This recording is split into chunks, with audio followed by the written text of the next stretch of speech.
Salut à tous, c'est Frenzo et vous êtes les bienvenus sur ma chaîne. Aujourd'hui dans cette nouvelle vidéo livresque, je vais vous parler du premier roman de Nyx Pathfinder, Le Premier Horizon, tome 1, La Voyageuse, alors restez avec moi.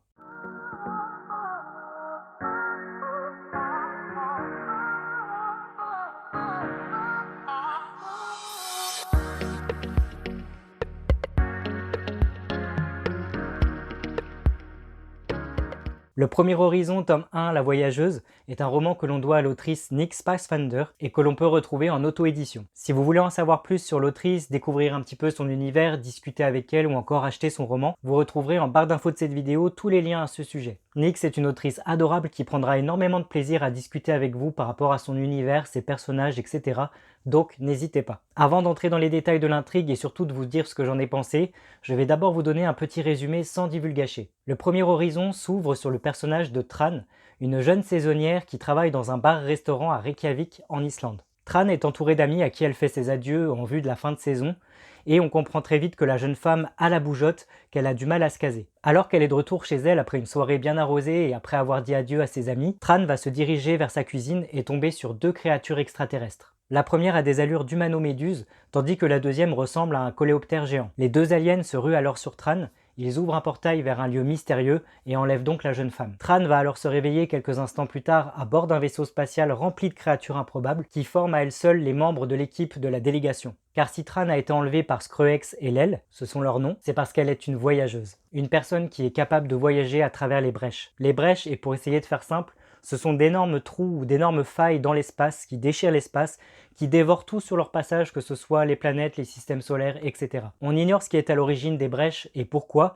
et c'est ce que tentent de découvrir les membres de la délégation. Ce qui est certain, c'est que l'humaine, Tran, qu'ils ont enlevée, a un lien particulier avec ces brèches, via un pouvoir, un don, ce don qu'elle a de voyager à travers les brèches. Et tous ces extraterrestres qui sont membres de ce vaisseau appelé le U, tente de comprendre ce lien particulier qui unit Tran à ces ouvertures qui déchirent l'espace. Tran va donc essayer de se familiariser et d'en savoir plus sur toutes les créatures extraterrestres qui l'entourent, toutes ces planètes et autres règles qu'elle va devoir apprendre, tout en essayant d'en apprendre plus sur elle-même. Le voyage ne fait donc que commencer pour cette nouvelle équipe qui compose la délégation. Voilà pour le petit résumé sans divulgacher de cette super histoire de science-fiction, j'espère que ça vous aura donné envie. Maintenant, et vous le savez comme d'habitude, je vais divulgacher l'intrigue, donc si vous n'avez toujours pas lu Le Premier Horizon, tome 1, La Voyageuse, je vous invite à le faire et à revenir sur cette vidéo une fois que vous l'aurez lu. Ou alors, je vous invite à cliquer directement sur la partie conclusion de cette vidéo pour avoir mon avis global sans divulgacher. La jeune humaine, Tran, fait donc la connaissance de créatures hautes en couleurs. Comme je vous l'ai dit, elle s'est fait enlever par deux extraterrestres, Skrex et Lel. Skrex, c'est un scientifique snakepet, je ne sais pas comment on dit exactement,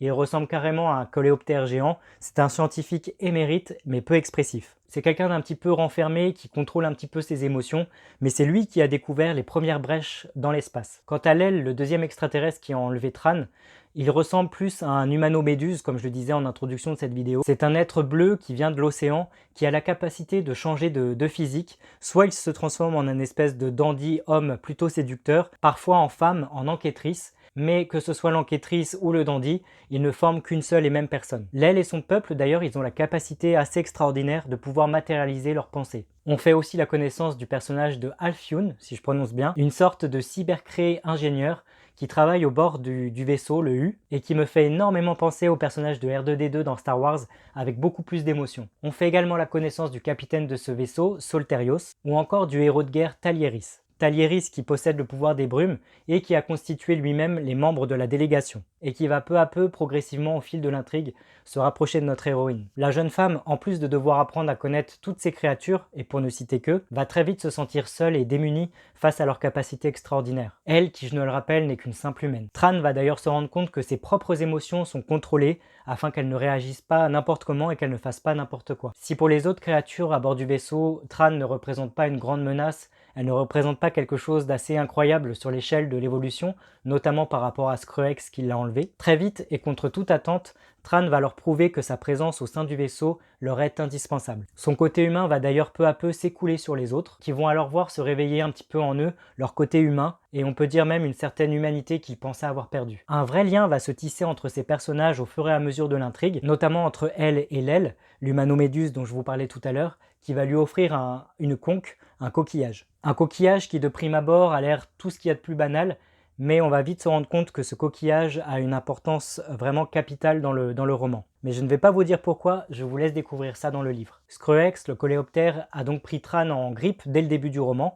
qu'il considère comme inférieur à lui. Et lui aussi, il va fendre un petit peu sa carapace à son contact, et il va petit à petit vraiment avoir des sentiments pour elle d'amitié extrêmement forts. Donc tout ce beau monde qui gravite autour de Tran et qui essaie d'en savoir plus sur les brèches, vont avoir un lien très fort avec cette héroïne qui va un petit peu réveiller en eux leurs émotions. Ils vont se faire en route de nouveaux alliés, découvrir de nouveaux lieux, de nouvelles planètes, de nouveaux peuples, et bien évidemment se faire attaquer par de mystérieux ennemis. C'est d'ailleurs dans ces grands moments de danger que Tran semble être leur meilleur allié, car elle est tout simplement capable de détecter et d'anticiper lorsqu'un problème est sur le point d'arriver. Tandis qu'Alfioun, la cybercré dont je vous parlais tout à l'heure, qui ressemble un petit peu à R2D2, se découvre de plus en plus d'émotions qu'elle n'arrive pas à contrôler. Des émotions qui lui sont normalement impossibles de ressentir, au plus grand plaisir du lecteur qui se fend la poire par rapport à ça. Tandis que Talieris et Tran vont peu à peu, comme je le disais, se rapprocher et construire une relation amoureuse progressive. Comme je vous le disais, l'impact de l'humaine sur les membres de la délégation est fort et sans retour possible. Alors qu'ils poursuivent leur mission, nos héros se rapprochent de plus en plus près de la vérité en débarquant sur une planète qui est sur le point d'être engloutie par une brèche. Tran et ses amis font la connaissance d'un ancien peuple et ils apprennent ensemble comment les premières civilisations ont été créées. Tran apprend, non sans surprise, tout comme le lecteur,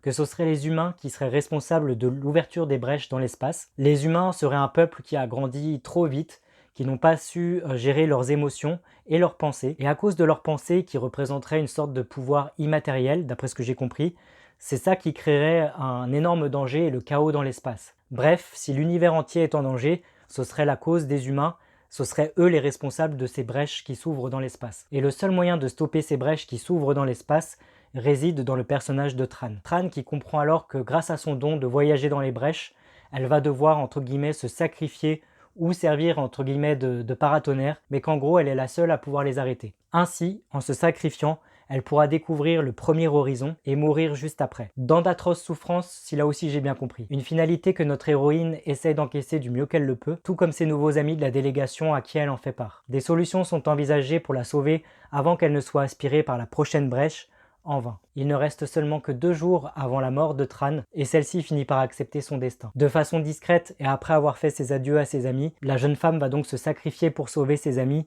et l'univers au passage. Mission réussie pour les membres de la délégation, mais non sans déchirement. Car à la fin du roman, tous les membres de la délégation qui ont accompagné Tran jusqu'à ce sacrifice ultime sont touchés au plus profond d'eux-mêmes. L'impact qu'a le sacrifice de Tran sur eux est fort, et ils en ressortent tous extrêmement bouleversés. Suite au sacrifice de Tran et au succès du coup de cette opération, de cette mission, chaque membre de la délégation va donc retourner à ses occupations et ils se séparent tous à la fin du roman. C'est déjà un déchirement pour le lecteur et pour les personnages d'avoir perdu l'héroïne principale Tran, et c'en est un de plus de voir tous ces personnages qu'on a appris à aimer se séparer et retrouver leur vie de tous les jours. Parce que tous ces personnages, quand ils sont ensemble, quand ils forment la délégation avec Tran, ils sont hyper forts, hyper touchants quand ils sont tous ensemble. C'est vraiment une bande qu'on apprécie de voir tous réunis, et les voir se séparer comme ça suite au sacrifice de Tran, c'est juste un déchirement encore une fois. Bref, le roman se termine, les personnages prennent des directions totalement opposées, alors que l'ennemi, lui, est toujours là, toujours bien présent. Caché dans l'ombre, l'ennemi n'attend que le tome 2 pour ressurgir. Tran est-elle vraiment morte? Est-ce que les membres de la délégation vont se retrouver un jour? Est-ce vraiment la fin des brèches? Que va-t-il se passer dans le tome 2? Le mystère reste entier. J'ai fait des raccourcis nécessaires pour cette partie où je divulgage, sinon cette chronique durerait des heures. Je n'ai pas tout dit, loin de là. En même temps, l'univers il est si riche, que ce soit au niveau des personnages principaux, des personnages secondaires, des lieux ou des sous-intrigues, etc.